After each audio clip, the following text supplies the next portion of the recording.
आता मी तुम्हाला सांगतो, माझ्या लाडक्या बहिणी इकडे बसल्यात, लाडक्या बहिणी इकडे आहेत, लाडके भाऊ आहेत, लाडके शेतकरी आहेत, लाडके ज्येष्ठ आहेत.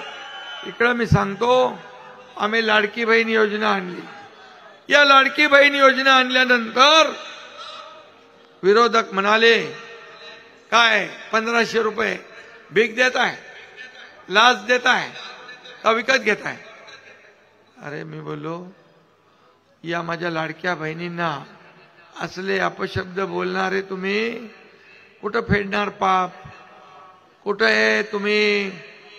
हे तुमचे सावत्र भाऊ, दुष्ट कपटी भाऊ, यांच्यापासून तुम्हाला सावध राहायचं आहे. कोर्टात गेले तुमची योजना बंद पाडायला, तिकडे त्यांना कोर्टाने एक चपराक लावली चांगली. दुसऱ्या कोर्टात गेलेत, तिकडून पण एक लगावतील. आता अरे तुम्ही त्यांना विचारा, निवडणुकीत आल्यानंतर मत मागायला, का तुम्ही आमची योजना बंद करायला निघाले? का तुम्ही आमच्या मुलांच्या बाळांच्या तोंडचा घास काढून घ्यायला आले? का तुम्ही आमच्या मुळावर उठले? आणि म्हणून ये खोडा घातले घालणाऱ्या सावत्र भावांना या निवडणुकीत तुम्हाला जोडा दाखवायचा आहे. म्हणाले, ज्या लोकांनी ही योजना केली आहे त्या अधिकाऱ्यांना चौकशी करणार. आणि म्हणाले, सरकारने ही योजना आणली याची चौकशी करणार. आमचं सरकार आल्यावर आणि त्यांना जेलमध्ये टाकणार. तुम्ही आम्हाला जेलमध्ये टाकून द्याल?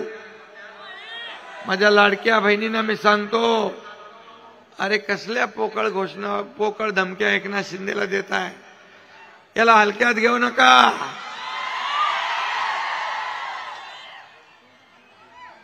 या एकनाथ शिंदेला जेलमध्ये टाकायला मनगटात ताकद असावी लागते. त्याला वाघाचं काळीज लागतं. लांडग्याला वाघाचं कातडं पांघरून लांडगा वागवत नाही. कोणाला धमकावत आहे? आणि माझ्या लाडक्या बहिणींसाठी, माझ्या लाडक्या भावांसाठी, माझ्या लाडक्या शेतकऱ्यांसाठी, माझ्या लाडक्या ज्येष्ठांसाठी, माझ्या लाडक्या उच्च शिक्षण घेणाऱ्या मुलींसाठी जर उद्या जेलात जावं लागलं तर एकनाथ शिंदे एकदा नाही 100 वेळा जेलमध्ये जाईल तर. पण तुमचा सत्तेत येण्याचा मार्ग माझ्या लाडक्या बहिणींनी अडवून धरलाय.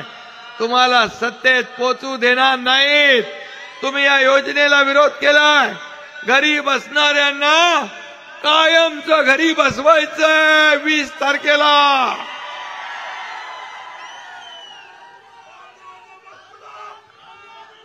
आम्ही बघा जे बोलतो ते करतो.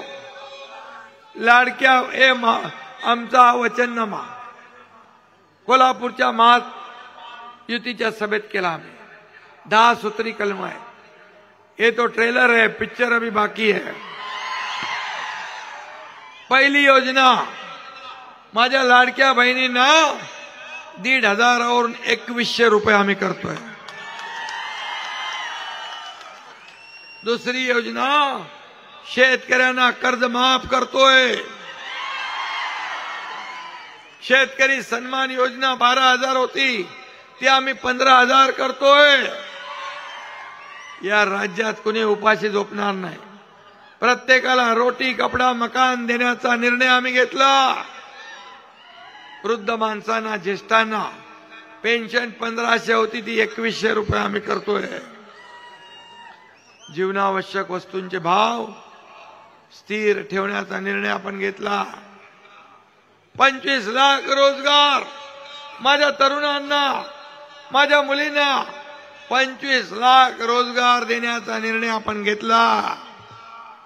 आणि माझ्या लाडक्या बहिणींना सुरक्षित ठेवण्यासाठी पोलीस दलात 25,000 महिला पोलीस भरती करणार. 45,000 गावात पानंद रस्ते. अंगणवाडी आशा सेविकांना महिन्याला 15,000 रुपये आणि 7.5 HP मोटरने शेती करणाऱ्या शेतकऱ्यांचं वीज बिल माफ करणार. ते आम्ही केलं. आता 00 बिल येते. 00 बिल येईल.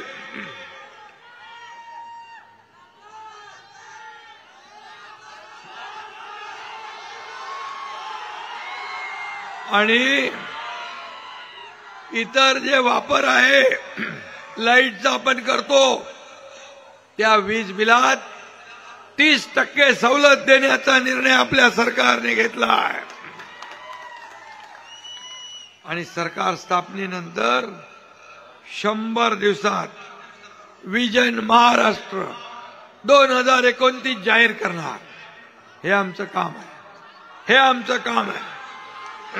आणि